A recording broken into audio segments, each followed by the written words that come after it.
Presidente, eu quero agradecer os 5 minutos. Na verdade, essa moção é 5.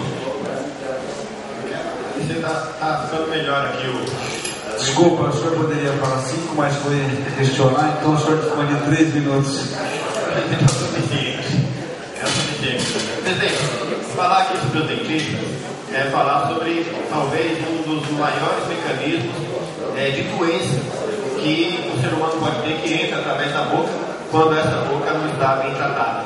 Então, senhor presidente, o governo federal, pela primeira vez na história do Brasil, fez um programa chamado Brasil Sorridente, que levou e tem levado acesso a milhões e milhões de brasileiros que não tinham acesso ao dentista.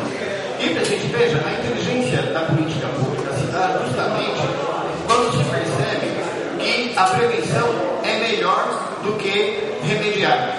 E aí está, então, acertado. Quero aqui parabenizar o governo federal pela iniciativa do programa Brasil Sorridente, que inclusive funciona no município de Cotia e que, do meu ponto de vista, deve e pode ser ampliado. Senhor presidente, eu quero aqui agradecer também muito a 3 dentistas que, durante a minha caminhada, tanto me atenderam. O Zé Dentista, né, aqui de Cotia, figura conhecidíssima, né, um dentista de extrema qualidade, competência profissional fantástica.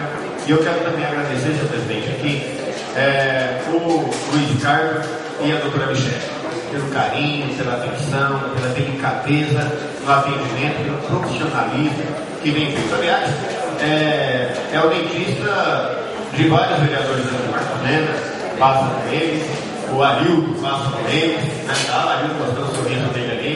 Então, e eu também, não sei se o outro vereador aqui, mas recomendo. Pela presteza do atendimento, pela delicadeza e pelo profissionalismo que eles têm.